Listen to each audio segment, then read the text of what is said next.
My identity was tied up into, is the record gold? You know, how many cuts have we got? And you can get caught up in that whole thing. It feeds itself, you know. He would work so much through the night up till, 4, 5, 6, 7. In fact, I would wake up in the morning to be with the kids, and he would still be working and not have gone to bed. And my frustration began to build more and more and more. I mean, honestly, you might as well eat the cardboard. It's just ridiculous. And that didn't fit with Shelley's idea of the perfect Christian family, a husband and wife always available to each other and the children. I wanted almost perfection, which was unrealistic. I was actively defiant.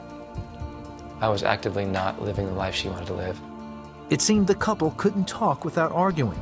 The strained marriage and the pressure of work sent John searching for an escape. He found it with alcohol. When he was working all the time, and then he started drinking every night, and then we started fighting every night, it was a gradual process, but it kept building into this bigger bomb. John also escaped through pornography. And the more the tension grew, the more my addictions grew. I would reach for whatever medicine was closest and easiest. Whether it was a gin and tonic or 5 gin and tonics, I ran to that. I ran to the internet. Pornography is as easy to get as you want it now. John continued to write Christian music, but his heart was troubled because his lifestyle contradicted his message. You know, here I'm writing songs that people are singing in their churches. I'm winning awards that people are singing about Jesus all over the place. And my own life, my inner life, is a disaster. Meanwhile, John and Shelley were on the verge of divorce. But John loved his wife and children and wanted to save the marriage. So his first step was to pray. I figured I had nothing left to lose, you know, and so I brought my nothing to him. And I remember praying that, if I'm giving you my nothing, and if you can do anything with my nothing that's redemptive, I'll serve you the rest of my life, you know. He confessed his struggle with pornography to his wife. I really was completely floored. I had no idea. My initial thought was, really? I felt like I was a fool because I didn't know. And then that moved into, okay, let's work this out. I forgive you. We can work this out.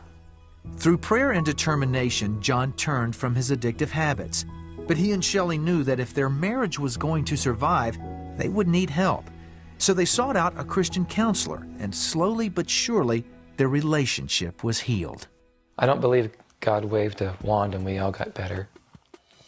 I think what he did was give us the courage and faith to look at things honestly and say, wow, this is really what our marriage is. Is it what we want? Is it a godly model? Is it what Jesus died for? And if it's not, what are we willing to do to try and get there? The beautiful thing in this whole process was that I got to know the Lord in a way that I never would have any other way.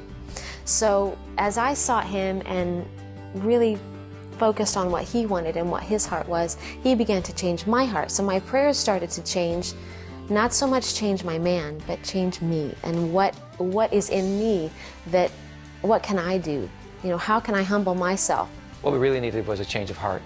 We really needed to see God change our nature so that we could really live as one, you know? And that's a long process of working it through. It's still going on today. That's what marriage is about, you know? It's an opportunity to die daily. Today, John and Shelley have 4 beautiful children. John still has a successful music career. He's a worship leader and also has a new CD called We Belong to Heaven. But instead of pouring everything into his music these days, he's learned to balance his time between work and family. He and Shelley are thankful to God for restoring their marriage and helping them build a happy family. My banner that I live with is nothing is impossible with God. God has been overwhelmingly faithful. Through hard times, through good times, through so many facets of life. He's been who he said he was.